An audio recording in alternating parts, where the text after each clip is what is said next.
So marketers would be going towards the strategic marketing. So that is what we want to highlight today and know and learn what is strategic marketing importance and post-COVID, how it has been changed.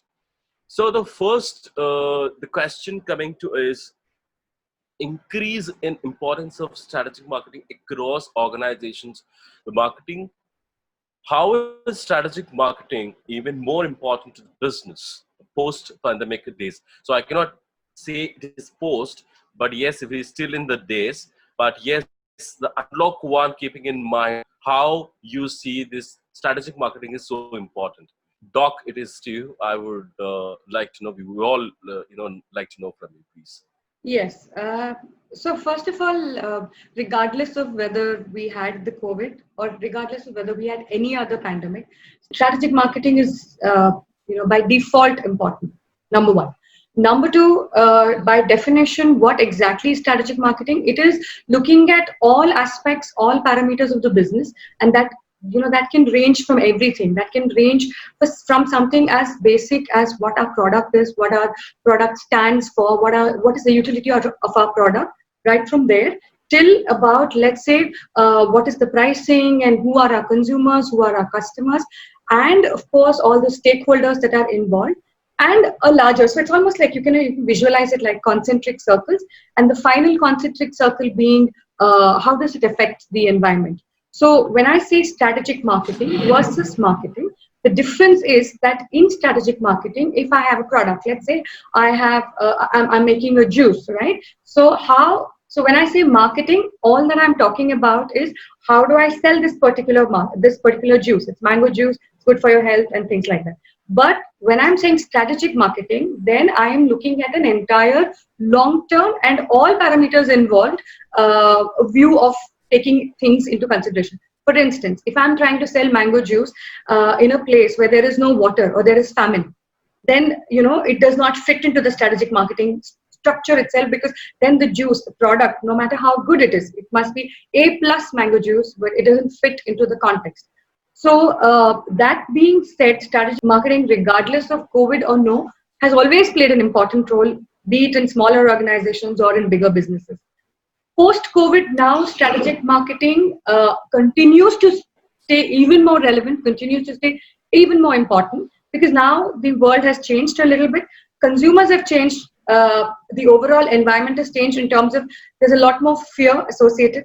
There's a lot more, safety that is something that all organizations or all businesses need to incorporate.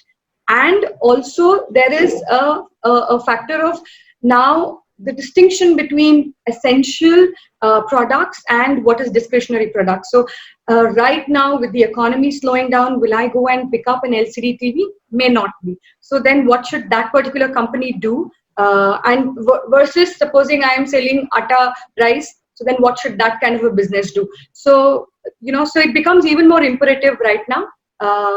And so the relevance of strategic marketing continues and is more stronger. What changes is the various parameters inside of it. And what are the things that need to stay? What are the things that need to go? That is what makes the difference. Oh, that's very interesting. That's very Yes. interesting. So you mean to say the difference between strategic marketing and the marketing is completely different, and now what we're seeing is how they should marketing and business evolve with social distancing and remote work becoming the new normal, because things are just coming to just normality, even though we didn't have any vaccine. But yes, there are some kind of precautionary wherever we're seeing, supposedly if it is an experiential marketing, the venues are especially thinking of how we need to activate, even though the internal marketing and keep the security and the safety reasons. So how this actually will change with the business evolving, the social distance and remoting work becoming this. What do you say on Right. this?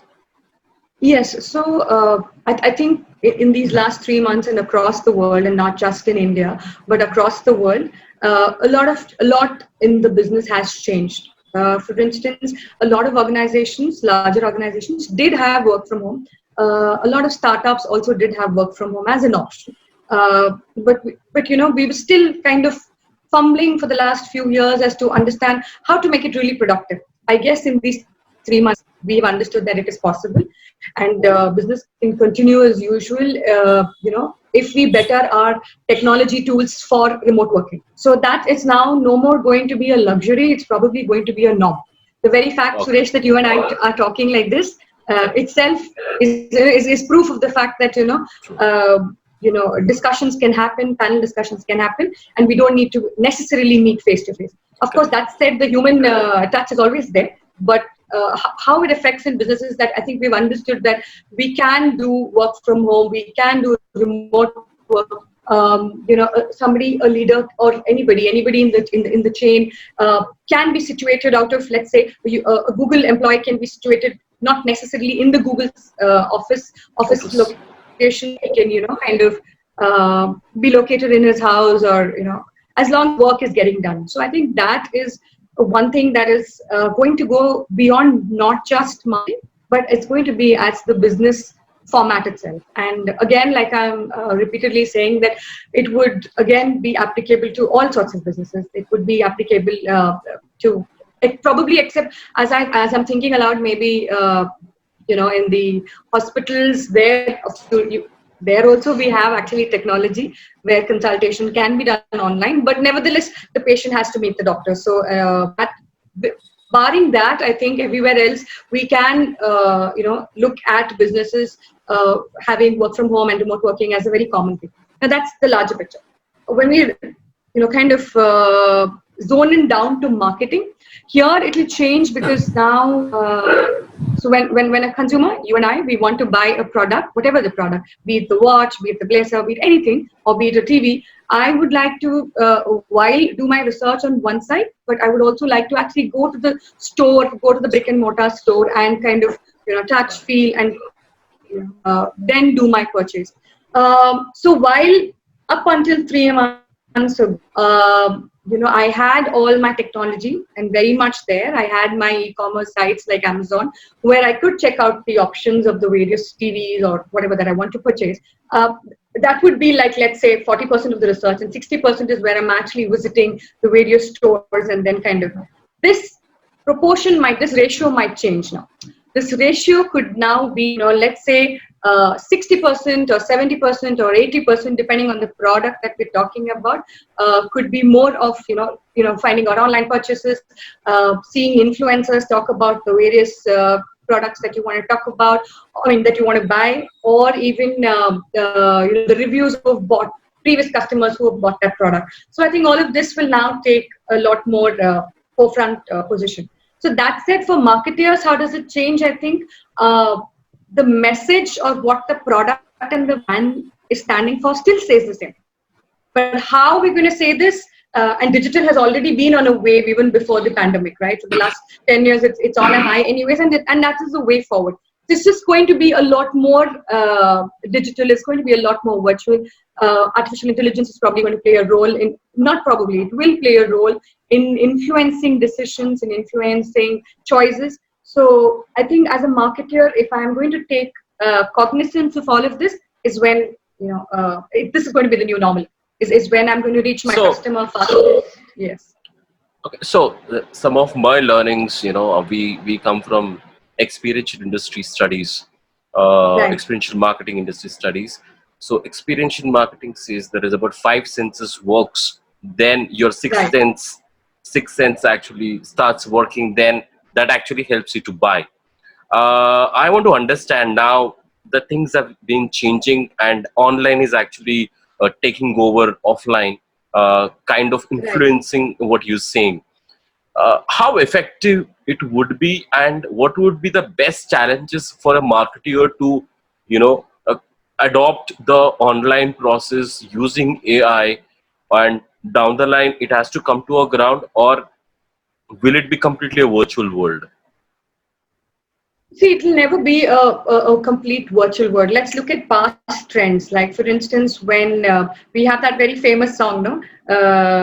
What is that? Video killed the radio star, right? So, like when it was all radio, and then TV came, right? So everyone was like, oh my God, now radio is going to be obsolete and it's just going to be the TV. And not just for marketers, but even as consumers and as customers, everyone thought the radio is just going to go out of its, circulation. So every time a new trend comes, there's always that, that graph which goes upwards and then it kind of plateaus and does not necessarily die. We can take the example of the radio. The radio is back now, and how, right? So similarly, even in digital, it's not that it's going to be a complete virtual world. It doesn't work that way. It will work as a combination, but like I said, it would be the percentages of how much virtual and how much non-virtual, or if we can say how much online and how much offline is what's going to make a difference. For instance, if I would like to take an example of, let's say in Castrol, we had our bike mechanics, and maybe 10 years prior, I would just take my bike and go to the bike mechanics workshop and get my bike repaired. This need not be the story today, and it definitely need not be the story, let's say 10 years from now, because now we have an app where the bike mechanic can remind me when my service is due. I have a connectivity via that same app where I can tell, oh, my bike just broke down, just tell me which wire just got suspended. I can shoot a video. So, it's just made life even more better, one. Two, for marketers, I don't have to now anymore wait to make that 10 crore ad and then spend some more on the TV and then kind of put it out in the outdoor hoarding. Now I can reach my customer faster, my consumers faster. It can be done, in a matter of few minutes, a few hours. So it's just happy days for marketing, for marketeers, because we now have, absolutely, because we now have many more methods and faster methods, and not to mention methods, and by methods I mean for digital, by which we can measure the metric. For instance, again, 20-30 years ago, if I put up a hoarding, I'm not really sure how many of my customers that day or that month or that quarter bought it because they saw that hoarding. I really don't know the exact numbers. I can take a while. Yes, there are certain metrics, but not perfect. Whereas if I do a digital campaign, if I send out a wave, if I do a hashtag something, let's say a hashtag enough of COVID, something like that. So it's just I think it's just getting better, and artificial intelligence and BI tools, all of that just make our life even better, because now if I registered, as a company, if I thought of Suresh and I knew that he bought my mango juice, I probably did not have the data, or I wouldn't probably know how to reach him back. Now I can reach him. Now I can influence Suresh to tell him, why not mango? Why buy only mango juice? Why not buy my watermelon juice also, right? So so artificial intelligence just becomes yet another strong enabler, and all of these tools, and it kind of, so it's like a bridge between the company and the customer. So it's going to make things even better. Oh, that's you mean to say it is getting much faster and the reach is also increasing. So online, and it is really helping us to monitor our marketing strategies through our intelligence, and it is also helping what you said, to reaching out back to your client. Why not buy something else? So the CRM is also helping out, in this case. Yes. So you Absolutely. think you're looking something very positively about what are the changes that are happening? That is what I can see. Yes, absolutely.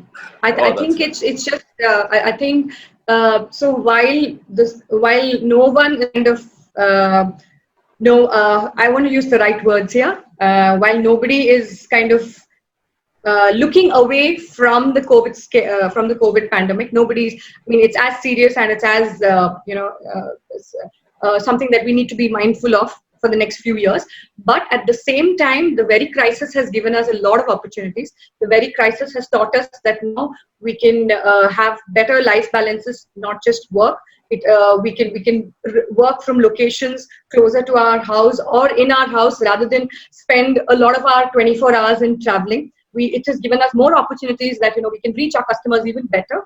It has given knowledge to customers, and not to mention, everybody is a lot more safe. Everybody is a lot more prudent. So there's no crazy money, and all of this again reverses the responsibility back on us businesses or us marketers, because now there's not going to be free flowing money, right? There's not going to be free from money from the customer. There's not going to be free from money from our own side, from our own pocket True. system, how much we want to spend and how much we want to earn. So the value of the ROI becomes a lot more tighter now, and that just makes us work harder and more creative. So I think Oh, all in that's all, it's a nice. very, yeah, That's nice. That's everything's just Urvi, can we rolling go to upwards in that? a good way. Yes, Oh, that's very interesting. That's very interesting. yes. Urvi, can we have the next one, please? So, this thing we're I done. believe this Should is the mark. same question. Yes.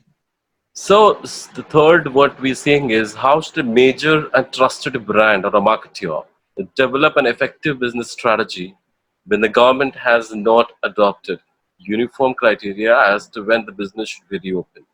Okay, we are reopening and we are in the verge of getting things. A lot of states have actually started, but Right. what should be the trusted brand strategy? Because this marketeers, the bigger marketeers, it's more of it takes the more of their own brand guidelines.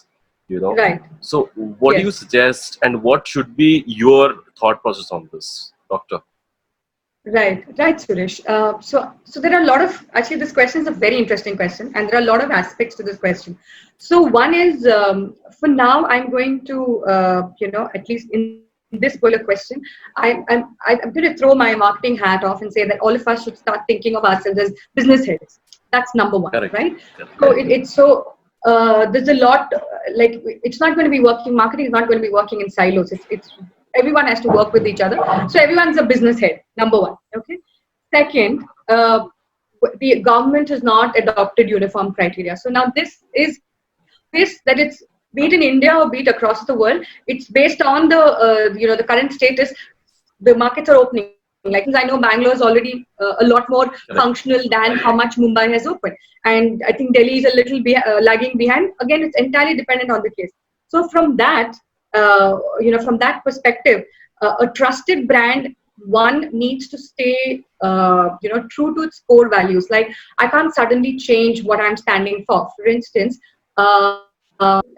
let me think of an example. For instance, let's think of Schneider. Okay, so Schneider is an organization or is a company that believes in providing smart solutions, smart electric solutions. Now, just because there is a pandemic right now, they can't switch their value to not producing the core product and to some other product. So I think again a lot of play it will occur between established players and non-established players, not non-established but smaller players. Again, what I mean by this is, for instance, let's assume if the government has opened, let me take Kone for an example. Okay, for instance, the safety and traveling in elevators, all social distancing, all of that comes into picture, right? So now, if that's the case, how are people going to travel in elevators and escalators? So because there is going to be a lot of button touching and cramped up space. So Kone has, I just got to know this yesterday or day before yesterday. Kone has innovated and come up with this new technology where when a person enters the lift, he has to use his WhatsApp and he sends a message and he doesn't even have to touch the button. He doesn't even have to say anything.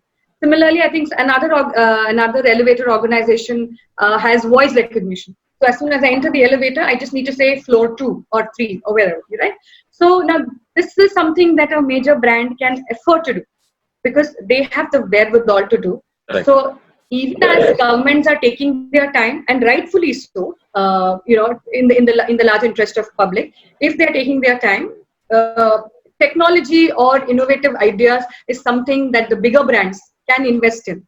So that's point number one. Point number two is what they stand for. For instance, again, let me go back to Kone example. They're known for innovation. They've got so many awards on innovation. I mean, for innovation across all of the decades that they are in business. So does the pandemic stop them from being innovative and just to get panicky, try and sell more elevators or try and spend more money on maintenance of elevators? No, they are still continuing on the path of innovative, and they've been the first movers. So I think for major brands, the ability to first, whatever is that the value that they're standing for. If they're innovative, then they're innovative. If they're empathetic, then they stay empathetic.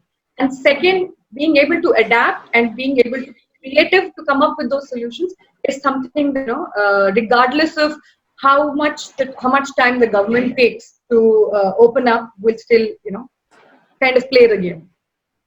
That's But this, interesting. of course, is for the major players. This is for the larger players. I wouldn't say major, larger players is what I would say. As for the smaller players, again, this is time for innovation. Like I think we've all seen or heard of examples in the recent past where somebody started. So a friend of mine, he was a you know what's that called, medical pharmaceutical manufacturing company, and so they were into just producing drugs. And during this pandemic, they said, okay, the need of the hour is for us to kind of upscale, or rather not upscale, to diversify. So now they're not just selling tablets, as in the usual drugs, but they're also manufacturing sanitizers and ventilators and things like that. So I think the small, so each of them have their own advantage. For the smaller players, it's easier to be flexible.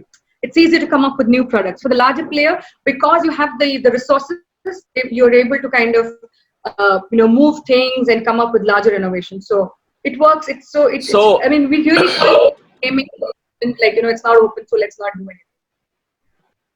So, what kind of a percentage you see that marketeers are adopting AI in their marketing plans because of the so many reasons now we're adopting the digital front or innovations. If you see, Right, what I'm seeing is that a lot of AI is coming in the picture.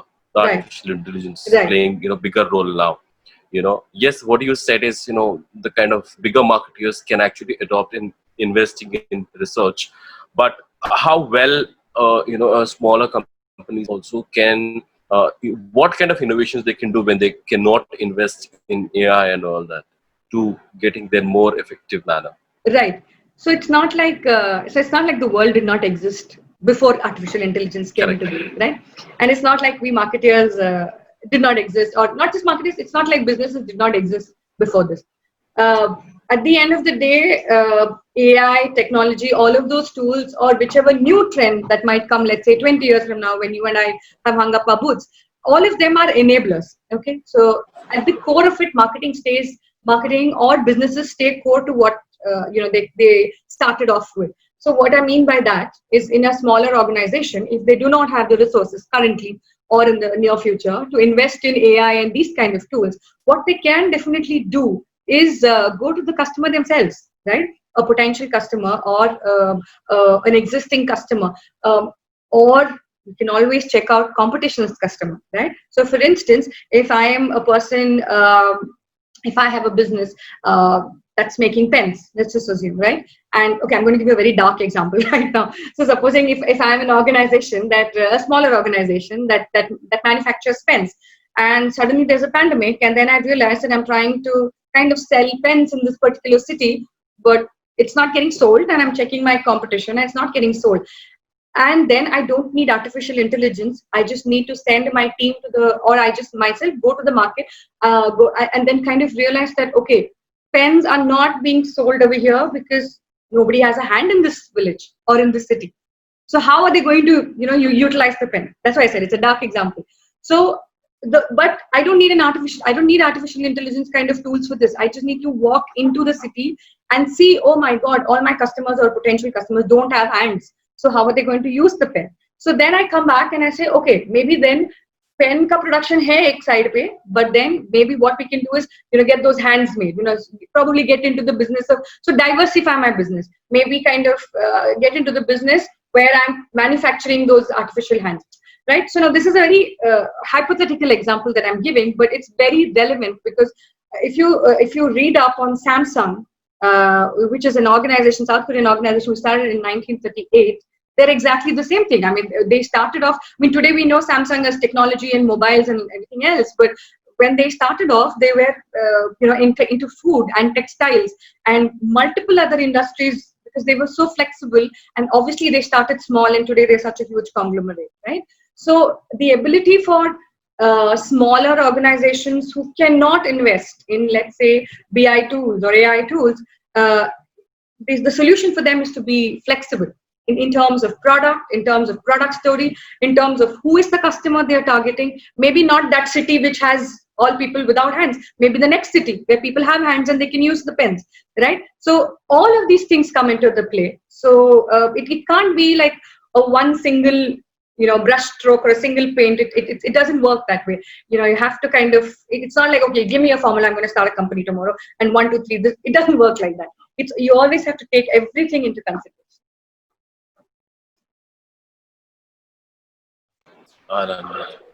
Yeah, that's great. So, Urvi, can we go to the next slide, please?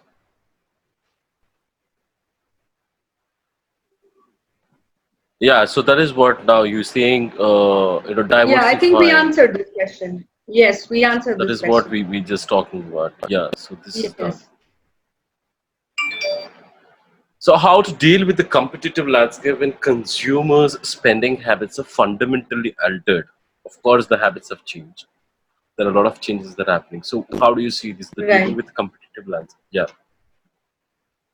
Very nice. So I'm just thinking that if the consumer's spending habits is altered, it's altered not just for me, right? It's altered for all my consumers, right? Like, for instance, if I'm a TV manufacturing company, let's say I'm Onida and somebody else is Samsung and somebody else is Sony. So if consumer spending habits over the last 1 year or over the next 1 year is going to change, it's going to change all of us as an industry. Similarly, in automotive industry, if the crude oil prices were falling and the industry was in a slack, it was for all the players. It was not only for me. So that is something that as business owners or as marketers, we need to be cognizant of, and that's a good space to be in. Number one. Number two, nevertheless, people are still buying. Right? It's not like they're not going to buy. Like I said in another thing, like ultimately we're all creatures of habit, right? So while not temporarily, while there is a current thing of, okay, I'm going to be a little more prudent, I'm going to be safer, I'm going to be maintaining social distance, I'm going to be good with my money as a consumer.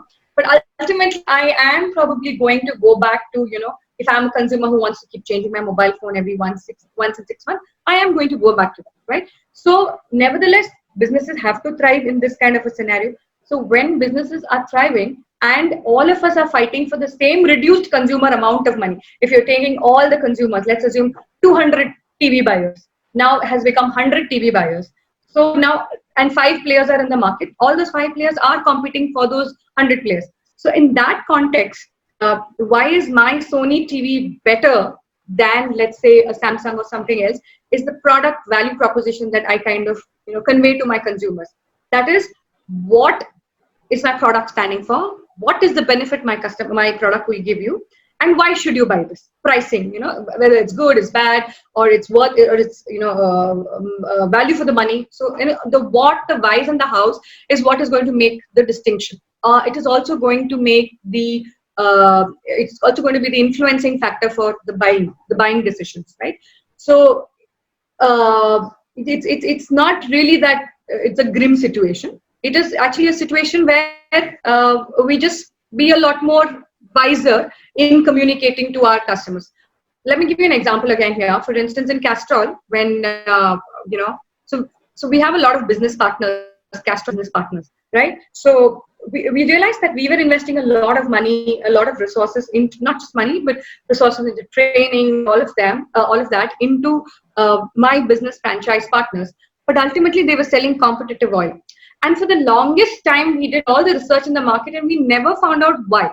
And after very, very detailed research, and by research, I don't mean only, the marketing research agencies going to the field and doing it, but us marketers, the supply chain guys, the sales guys, with a ear to the ground, basically, we realized that it's not that they don't value the amount of investments, like we're investing lakhs and crores into their businesses. It's not like they don't value it. It's just that they don't understand it. Right? They don't understand that, okay, this is more value for money rather than me selling the competition oil.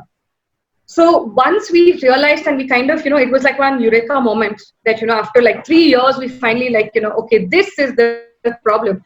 Is then when we said, okay, this year we're not going to be wasting our money on promotions and, giving out discounts, but rather we're going to spend money and energy resources on educating these guys, our business franchisee partners, into understanding what is the value of continuing to stay associated with Castrol.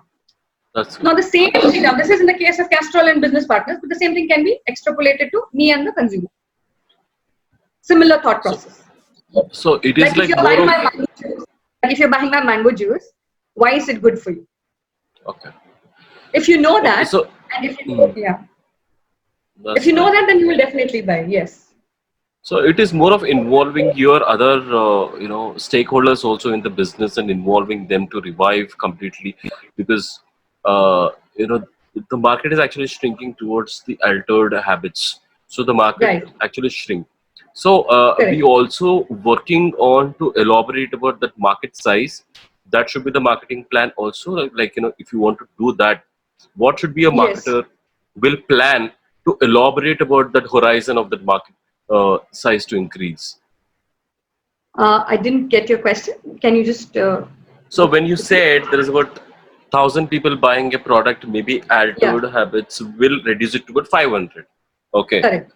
Yeah, Okay. So a marketeer must be there are about five competitors is actually targeting the 500 people. right, Also, they must be focusing on other 500 people also to join this team. right. Yes, yes, So absolutely. what Yes, can be a marketeer think of activating any kind of marketing plans, what should be the strategy for that?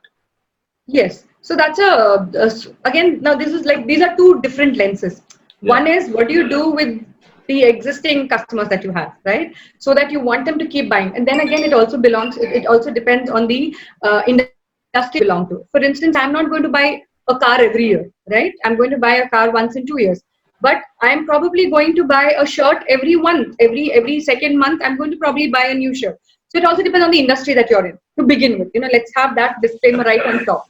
Second, I mean, after the disclaimer, what we need to also realize is that there are two lenses here. One is what you do with the existing customers. How do you get them to buy? And how do you get them to buy more? How do you get them to buy other products in your range? That's one part of it. The second is, okay, we've lost 500. So can we get new 500? Or can we reach back to these lost 500? So they're two different, you would say, two different fields, and the strategy has to be developed differently for this, and strategy has to be developed differently for the new customer acquisition. So for the new customer acquisition, you have to start all over again, because these people are already on your customer life cycle. They already know your product. Like Suresh, you already know my mango juice, right? So you already know it's good for your health. You already know it's sweet and it's nice and it makes you energized. You already know that. But now if I have to get, let's say, Gopal, and Gopal has no idea of my mango juice. So I have to start Gopal on the track all over again. I have to start telling him, hello, I have something called a mango juice, and then we start from there. So so while one lens is that these two people, as in the new customer and the old customer, are separate entities, the other way of looking at the same thing is that they are actually same customers but at different stages of the life cycle, customer life cycle.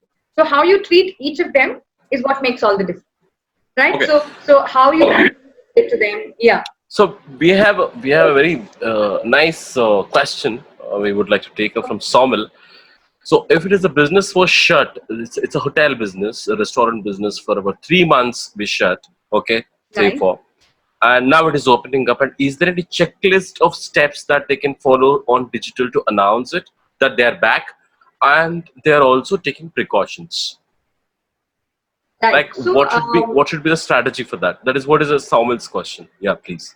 yeah, it's a very practical question. So, for instance, I think we already have a lot of restaurants and a lot of, and I can give you multiple examples on this. Huh? We already have a lot of examples. People who are already, some of them are business leaders, some of them are not such business leaders. But let me give you examples. Okay.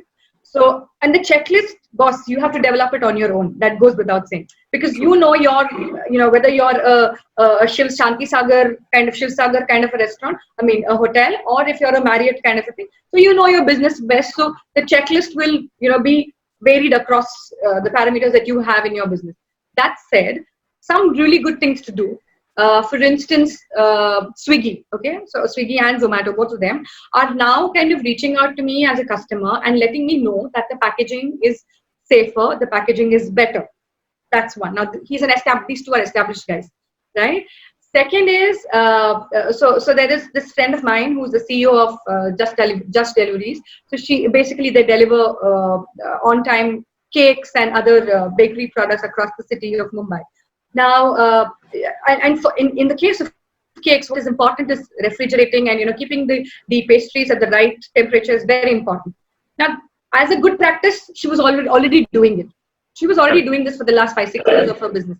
But now, she, especially in these, because of this current pandemic and everything that's come out of it, since her business has shut down and now she has to restart, she will start with the communication. She is going to start with this communication, saying that we take precautions to keep our food in place and the right temperature, the right amount of time taken to deliver from spot A to spot B. So basically, one is doing the correct thing, which is in terms of safety, hygiene, health. Second is letting your customers know in that that you are doing all of these things. That's important, because only then is trust built. Like if I swore off Swiggy and I swore off Zomato and I swore off I'm never going to eat outside food.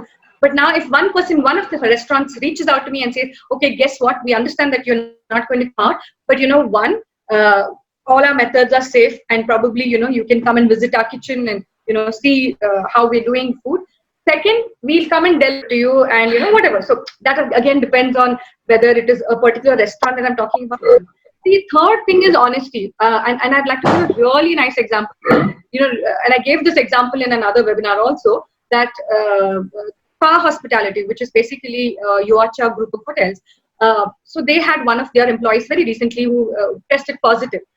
So, I mean, it was just one employee, So they need to tell me as a patron. They didn't need to tell me or any of the other patrons. But the CEO went out of her way and she penned a note on the public forum on the internet, saying that we have this one employee who's tested positive and we'd like to hence down and we will get back to you when we open. So I think for a restaurant business or for a hotel business which has shut down temporarily for the last 3 months, doing all these checklists. One, you yourself being safe and doing things. Second, informing your customers and your patrons and your clients that you are doing all of these things. And third, slowly easing them back and giving them the trust to kind of come back. Now, these are the broad headlines.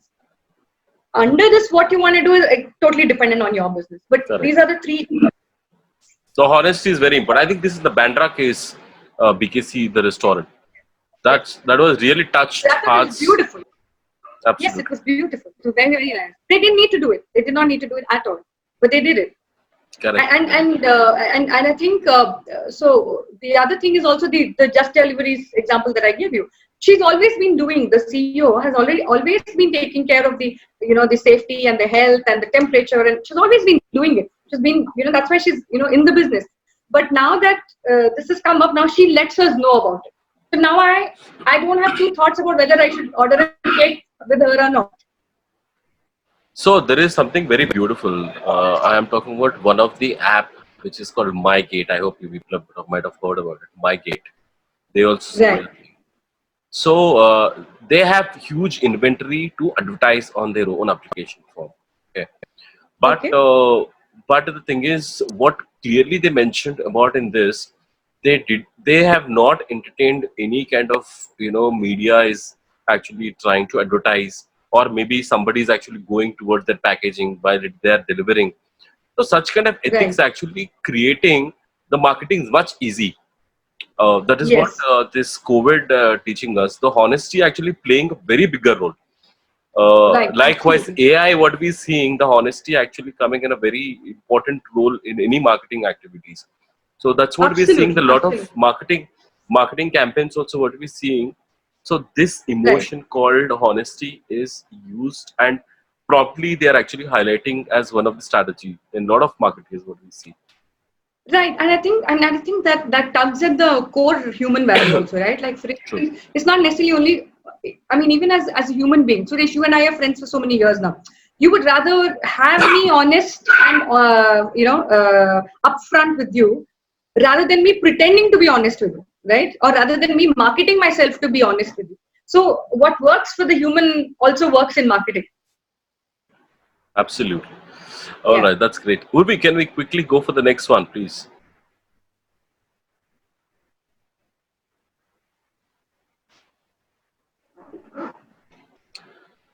So the next one is how will brands promote a product? I think this is supposed to we have done it, right? Concept of health and safety. We've done this. Yeah. So what is the most What is effective way the of most? strategic marketing in the regarding gain and customer loyalty? I think that's the honesty. Yeah. How So do I you see think this? again, yeah, this question I think we've pretty much answered it in bits and pieces, but Yeah, kind of yeah, putting it all back together. yeah. It one again, it depends on what kind of business you're in, right? For instance, like I said sometime back, I'm not going to buy a car every year. I'm going to buy a car, probably once in 2 years, once in 3 years. So does that mean that the car makers of the world, like whoever, like Maruti or Audi or any of them, just sell 1 year and then do nothing with your customers? No, there is also the fact that there is a maintenance that is associated with the car, right? Correct. So customer loyalty comes when when the customer sees value in associating with the brand.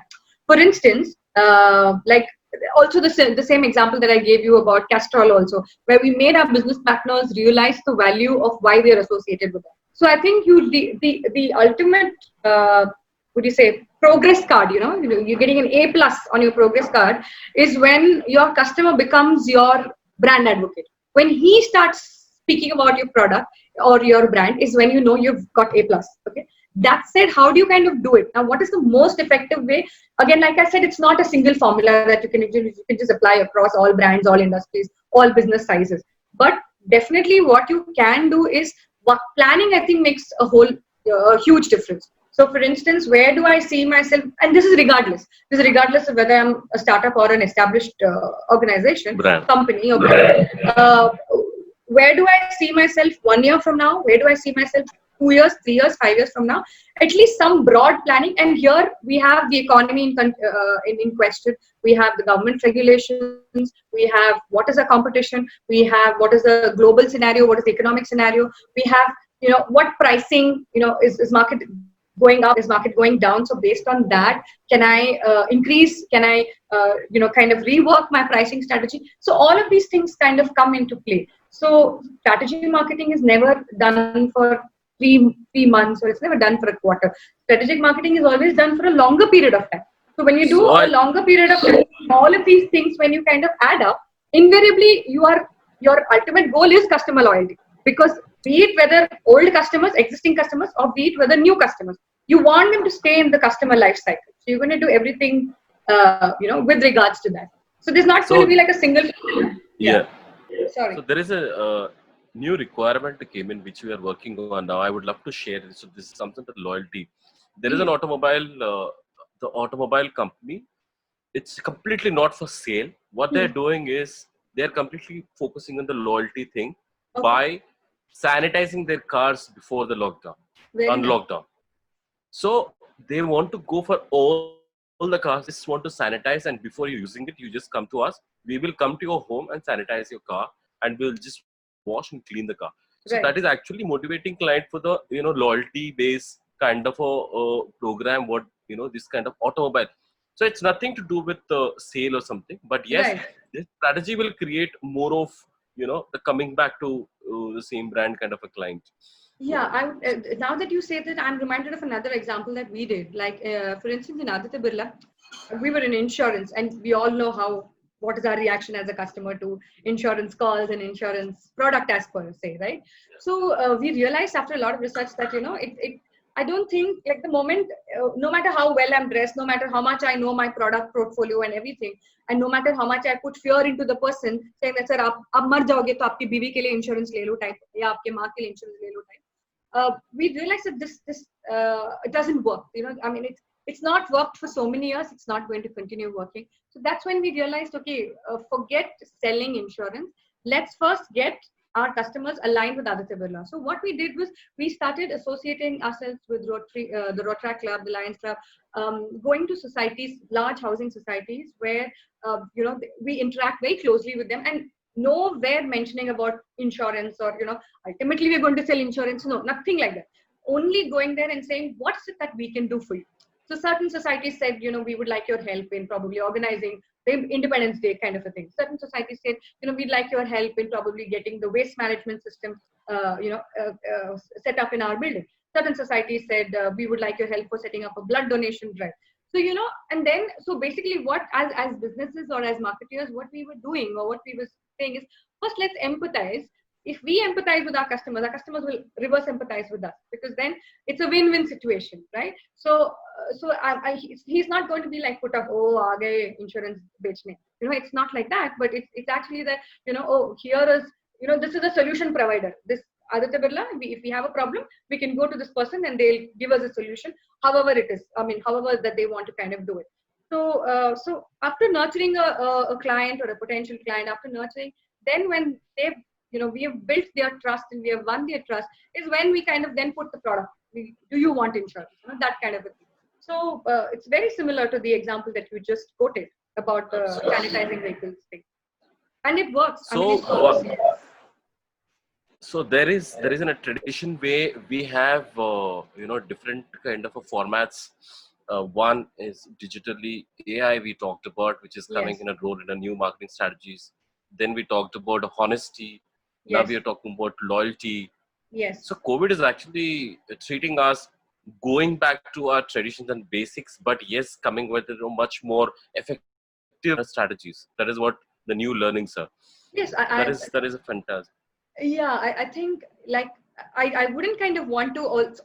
Yeah, it's a nice way of putting it, but there's a clause over there, like a corollary over there. Like I wouldn't want to kind of tell myself that a disaster is what brought me back to my roots. I don't want to kind of put it that way also. No. I would like to, yeah. So I think fact is fact with a lot of learnings. Yes, absolutely. Because I think the companies that have gone from being startups like Samsung to large companies or any other companies are companies that have in their own journey been very honest with their customers, right? Whether they diversified, they didn't diversify, they had a doom and then they rose up, whatever the scenario is. Like Nokia is a very beautiful example. They were rising and then they fell and then now they were slowly rising again. So whichever organization, I think the difference between the people who win and the people who don't win are people who are honest, people who stay core to their product, who stay core to their values. All of that is what anyway makes a difference. And I don't want to kind of give all the credit to Corona. I really don't want to do that. Absolutely. Yeah. Super. Urbi, can we go to this next one? Do we have more questions? So how has sustainability marketing been defined and the practice by leading organizations, brands, marketers? I think we answered this. I think we kind of answered this. Yeah. How do I kind of sustain myself? What are all the various things that I need to? For instance, I'll give you an example. Let me just touch upon that question. For instance, if I was a diesel car manufacturer and everything is working fine and everything is in mind, I'm making lots of profit. But then environmentalists, and we've all realized that the environment is getting spoiled because of the diesel cars or because of the petrol cars. And now there is a need to manufacture electric vehicles, or now there is a need to manufacture petrol vehicles. I'm just saying in the life cycle. Then I think factoring this in, factoring the environment, so it could be anything for the example that I gave. Environment is the green environment and all of that is a factor. But in any other example, it could be something else. Let's say pricing. In another business, it could be sudden, like in a hotel business, it could just be probably the food industry business has been affected the most during the COVID, compared to all other industries. So it depends on which factor in my P&L or in my strategy map that I have done over, let's say, 3 years, 5 years, which parameter I need to revisit. And when I revisit, what do I kind of replace it with? And then thereby make the numbers come is what is going to make all the difference for sustainability. Yeah. Can we go to the next one? So what are the challenges and how can strategic marketing can help the small, medium-sized business face giant companies when you actually compete, of course? If I'm selling sunglasses in a hut in a kiosk and there is a sunglass hut in the shopping center, so how strategic marketing can help? Because everybody has their own TG. So yes, I think you already started answering that question with the word with the usage of the word TG, the target segment basically. So there's a place and role for everybody under the sun. I think that's to begin with. Number one. Number two, if I'm a small-sized company, my competition is not directly the large-sized company. does not mean to say that I should not compete, or I should not aspire, I should not be ambitious. That's not what I'm saying. But at least in the near future, my immediate competition is like if I'm going to start building computers and it's DR.ANVITHA computers, my direct competition is not going to be Microsoft or some other company. My direct competition is going to be local players around me. So I think this is something that, first of all, because the question is a very leading question, so we have to break that down. So we should kind of just say that, first of all, I understand what is in my current environment. It's like, पहले ना मुंबई में देखो क्या scene है, फिर India में देखो, फिर यूएस में देखो. So that is one. Point number one. Point number two, nevertheless, does a small organization require strategic marketing, or it does not require, and only the large? No, I think every organization, every business tomorrow, if I start baking at home, even somebody like me who bakes at home also, I will also have to have a strategy. Only I may not call it such big words like strategic marketing and all, but means I would not use the nomenclatures or the vocabulary for it, but nevertheless I'm doing the same thing. So for instance, today if I'm baking cake in my building, so I ensure that my neighbors know about it, then I ensure that my neighbors order from me, then I ensure that my relatives order from me, and then I ensure that, okay, I start putting up a few WhatsApp messages saying that, these are some of the cakes that I baked and this is some of the feedback, and then I kind of start selling a little more, and then I know I've done a very good job when now other people are recommending me. Now that's one level. Now till this point I have reached the penultimate of my small baker or home baker category. Now beyond this, if I have the wherewithal to kind of get in more staff and things like that, and I have more resources, then I start competing with the Theo Brahmas and the Monginis of the world. Now I have stepped up. So now I'm no more a small baker. Now I'm a medium-sized baker, and then I'm a so the whole idea is, you can do it in multiple ways. The whole idea is, if I'm going to be starting a business today, or if I'm already in business today and I'm a small or a medium-sized business, so where is it, the correct evaluation of where am I right now? Where do I want to go from here? And the breaks in between, as in the breaks as in, this is one, not breaks, milestones in between is what I need to kind of peg. And then that has to take Yes. So there is a very small tricky question out here. Okay. Yes. So I'm a very small vendor. I sell vegetables. I sell, some essentials like dal chawal and all that. I have a small shop. Okay. I surroundingly, about 2 kilometers, I do free delivery. Right. That is what is my business so far. Okay. I have a small shop which is about 200 square feet, and I'm running it last 5 years. Right. Now when I'm seeing, even though milk, even though dal, even though chawal is delivered by Amazon. Okay. So that's a big fish. So right. How do I see this? How do I see this? And what do you actually suggest to such kind of brands also, or maybe to survive? So they also need to do something about it. Right. So it is. I'm giving a very basic no, it's example, a very good, because if you see, it's a very good question. Yes. No, it's a very good question. Also launched. Yeah. Did you say Reliance? Yeah, Jio also launched Jio. Yes. Correct. Yeah. So I think the simple answer, and I don't think I need to say anything more. The simple answer is, look at the ocean. If you look at the ocean and the sea life in that, you have the sharks, you have the small fish, you have the whales, you have the dolphins, you have the crabs, you have the crustaceans.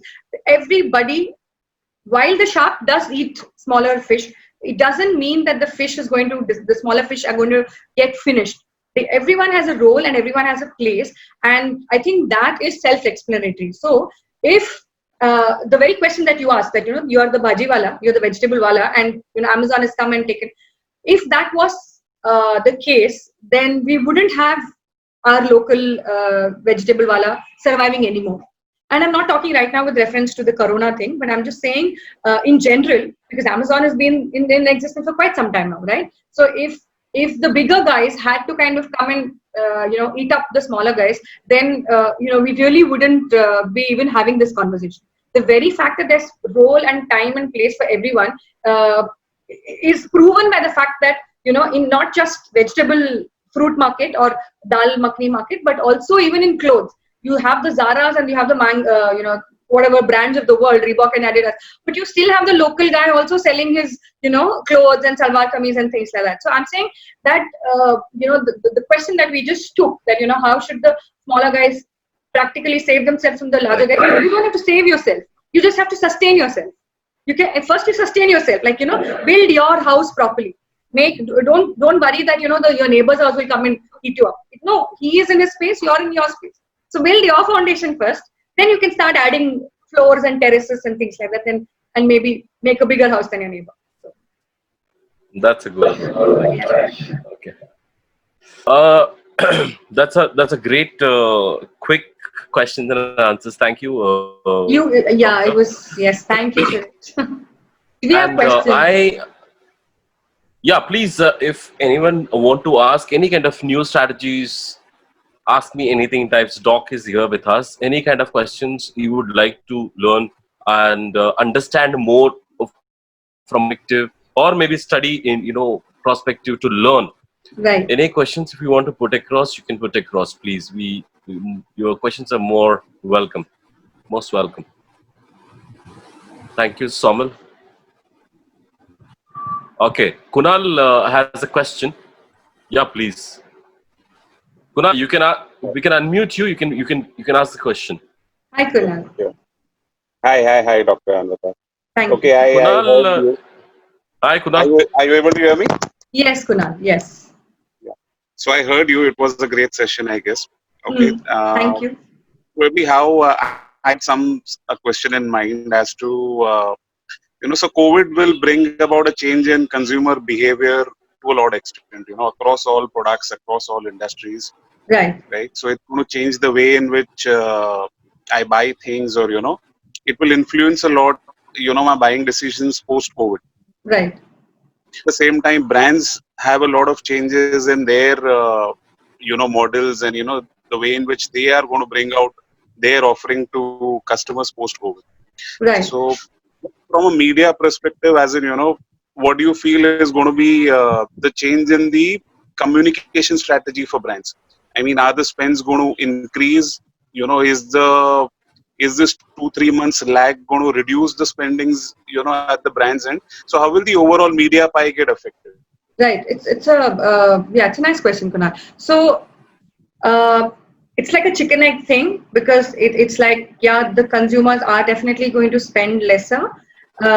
So because they're going to spend lesser, so I want to reach them more so that they spend more, right? So if I want to reach them more, then maybe my media spends will increase, right? But then is it as simple as what I just said? No, not necessarily, because it also depends on my media spending, where I spend them. So supposing I go only TV, then it's going to be crazy amount of spending. But if I go a mix of TV and let's say digital, which is a lot more cheaper and more effective, then maybe I'm getting a better value for my money that I'm spending. Okay, so that's one.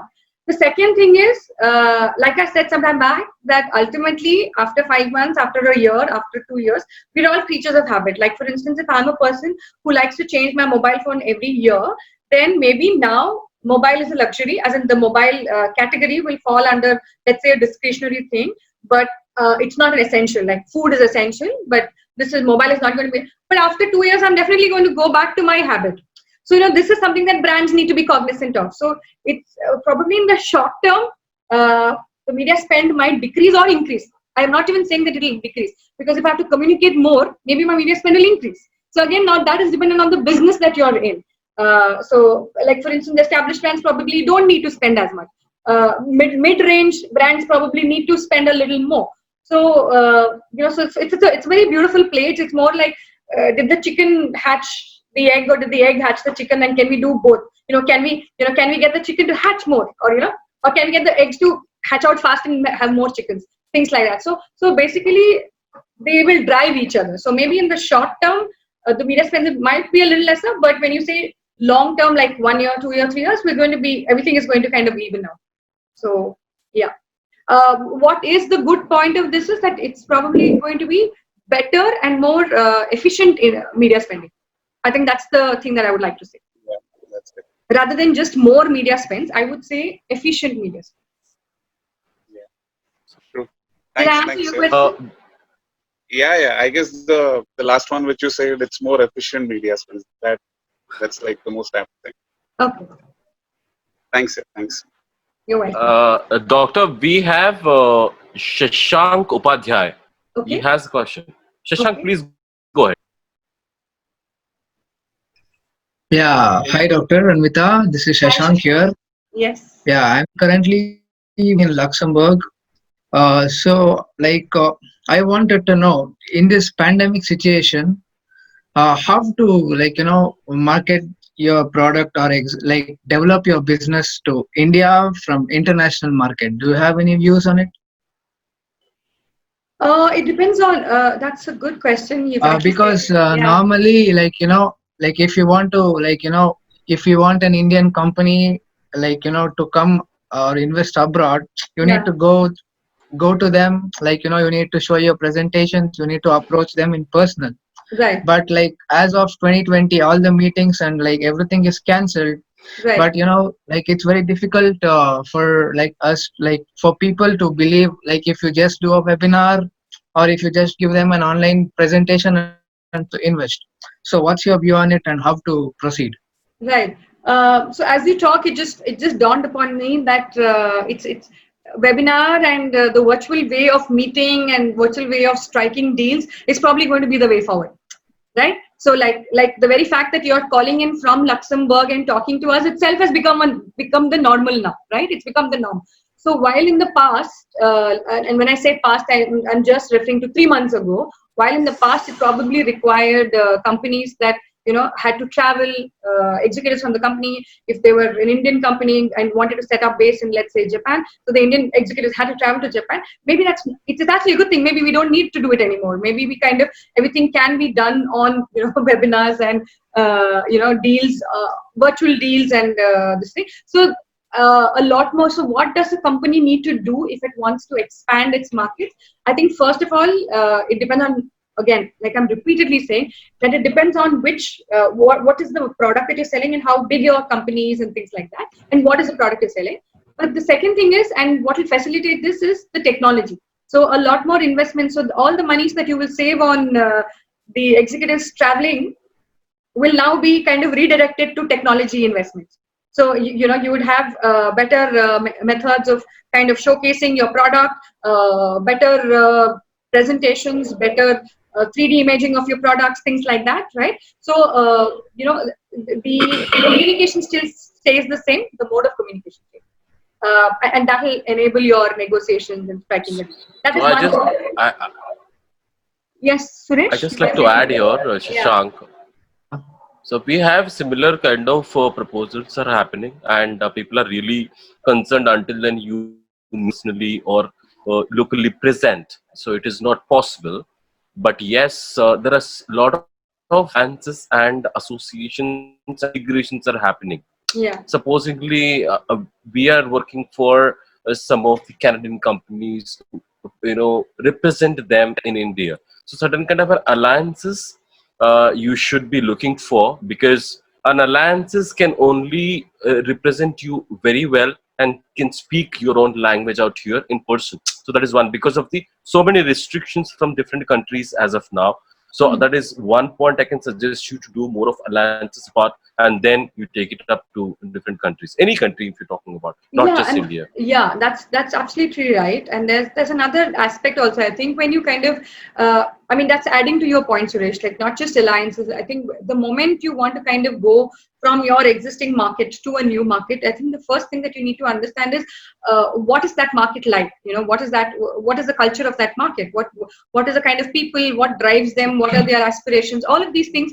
And this is true again. Like I'm saying, this is true even before Corona and even after Corona. So the only difference is again the platform. So you need to know your customer. You need to know, like, I don't know if you heard this example the dark example that I gave some time back, that I'm a pen manufacturer, but if I go to a city with people without hands, you know, uh, so I need to know that, before I enter that market, I need to know whether the people in that city have hands or not, where they can hold the pen. So knowing my customer of the new market and who are the existing competition over there, is my product going to be a new product, completely new product, and I'm going to be the first player, or are there already existing players and I'm just going to be the new Luxembourg guy? So all of these things, I think a lot of pre-launch, not launch, but pre-launch is the right word. So pre-launch research has to be done before you kind of just go ahead. And then investment in technology in terms of, now it's become the norm, Shashank. I mean, that goes without saying. It has become the norm now. The very fact that you and I and Suresh and all of us are talking itself is proof of the fact that this is going to be the way forward. Yeah. Yeah. Thank you. Thank you for your insights on the same. Thank you, Shishir. Next, we have Somil Shah, if he's available. Somil? Yeah, hi, thanks. Uh, See, Somil. yeah, hi. So my question is there anything which we can do on ORM front? What because this are really the crisis situation, and if somebody by mistakes or even like purposely tweets about your business saying it's not the place to go, or there was an infection in that area, or I don't know how brand should respond to such kind of things, or should we be proactive in such cases, or uh, I don't know if you can just throw some light on it. Like say an airline, Okay. if somebody just tweeted that it was not safe, or I didn't find any hygiene standards in those airlines, so that is Right. a crisis situation for that brand. Right. Like even Correct. Yes. so, what should be the steps for them? We were just having a discussion, couple of us, on very similar lines. Uh, See, there's something called face saving and there is something called ass saving. Pardon my language, but if your ass is on fire, you have to first Yeah. save your ass. Okay, what I mean by that is, if and not save your face at that point of time. What I mean by that is, supposing let's assume I'm an airlines company. I'm taking the same example that you gave, and somebody did not find, and we've opened up airlines, let's say 2 months from now or 3 months from now, and somebody found something unhygienic or somebody found something unsafe and they tweeted about it. I think as a responsible company, my first responsibility is not to handle the Twitter tweet, this thing. Of course, that comes into play. But the first thing is to go back and actually resolve the problem. Is there merit in what the gentleman complained about? Was there a scenario where my cabin crew did do something unsafe or unhygienic? I think that when you resolve the problem, then kind of go to handle the Twitter, because handling the Twitter and giving them jawab and that is all face saving. But ass saving is when you're actually taking care of the problem first, and then it goes without saying, right, that when you correct the problem and probably offer. And this is in scenario where it's a genuine problem. If there's not a genuine problem, then it's a different scenario. But if there is a genuine problem, when you solve that problem and then kind of give back the solution or give back the corrected solution, then the very customer who tweeted angrily about you is going to tweet good about you, right? Then you don't need to really. So I'm saying image management is secondary. Problem correction is first. Okay. Did I answer your question? Yeah, that was great. So this was actually we are facing something similar, hence okay. It was really helpful. Thank you. Yes. That's wonderful. Any more questions from anybody? Any more? I guess we've answered too many questions. I think yes, we have taken too many. I'm just posting today's link on LinkedIn link on the chat. Okay. Sorry, this is 1 second. This is to Sure. everyone. I'm posting a link, LinkedIn link, which we have our post. So everybody, whoever actually participated, can actually go and give your feedback on the link. That, however, it helpful about the BRATS and Dr. Anvitha, quick sessions, lot of questions answered, and rapid fire. Like, thank you, Anvitha, and it is a great time we had, and a lot of learnings from myself too. I would request everyone to please, if you can switch on your, we would like to take in short. I would like to also thank you, Suresh, for one, inviting me. Two, I think I also learned a lot from a couple of the examples that you gave. And the questions were also very nice. So I would just say that if anybody else wants to kind of ask me more questions, I'm always available on LinkedIn. You can always reach out to me. Hey, Devjani. That's wonderful. Hi. Ma'am. How are you? Arey, ma'am is also there. Wow. Yeah. Ma'am, you can unmute yourself. You can unmute yourself. Okay. Yeah. Where's Urvi? Urvi needs to come. I'm here. Urvi is the backbone That's of this nice. entire thing. Thank you. Yeah. That's nice. Okay. Hi, Shashank, Harjeet, Hello, Manoj everybody. Kumar, Yeah, and Shashank. Anvita, I had something to say when you were talking about this. Somebody was asking from Luxembourg regarding this business. What I Right. felt that moment there is a change, the new normal becomes the normal of your life. Absolutely. Now, ever since decades, people have always from Gurukul system that the Shishya has to go to close to the Gurus. Today, even the kids are having their sessions from home. So, Right. moment there is a change, the environment has enabled and it makes people adapt to it. So Yes, that becomes the absolutely. new. Yes, yes. And then there is what was pre-established that goes and the new things get established. Right. That becomes the new norm then. Yes. That is the new normal. That is the new normal. Yes. Today means whole day. I was not able to join at 4 because I was having another online session till 4, but that continued till 4:30, 4:25. I closed that and 4:27 I joined yours.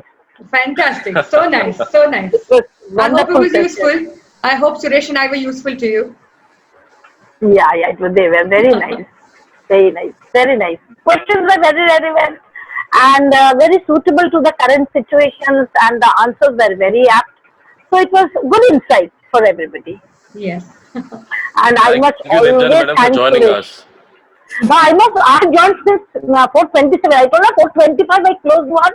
4:27 I joined this one. I was just waiting for that to get over.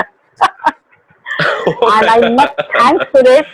I must thank Suresh that it was a wonderful thing that. So it's a nice way of engaging, and in this interaction is very very fruitful.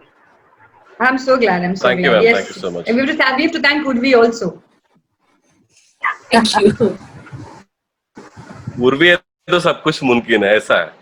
Modi है नहीं, ये पता नहीं, मगर उर्वी है तो सब कुछ मुमकिन नहीं है। नहीं ऐसा कुछ नहीं. It's like that Thank you. movie, no? That movie Uri movie. What is that? What is the Josh? How What's is the the Josh? Josh? How's the Josh? How's the How's Josh? it? How's the Yeah, dish? all the How's the Jewish. Josh? Chalo. I'm taking Thank the you. Let's show. click. One second. Yeah, please, please. So please just go to that link and give the feedback. I have actually posted Sure, on sure, the sure. chat, please. Absolutely, Yeah. Thank you, Somil. Thank you, absolutely. Shank, Harjeet ji, Deer, Yatin, Shimona, Devjani ma'am. Thank you so much. Thank you, We would Thanks, everybody. like to have a thanks session for with this. you directly. Yes, Same here. yes. I was just thinking that I'd propose that let's have something more to discuss. These are good platforms where we can really share knowledge. Yes. Definitely. I'm going to reach Okay. you tonight, to evening. Sure, sure. Okay. Bye. Sure, sure. Thank you, doctor. Bye, Thank you, Anvita. Suresh. Bye. Thank Bye, you. Anvita. Bye, Suresh. Bye. Bye. Bye. Thank Bye, you, ma'am. Thank you. everybody. Bye. Thanks. Bye, Bye Bye. everyone. bye. Thank you, doctor. Thank Bye. you so Thank you, much. Mr. Suresh. Thank you, Urvi. It was a great session. Thank you. Same It here. was indeed a great session. Bye. Bye. Bye, Urvi. Bye. Bye bye.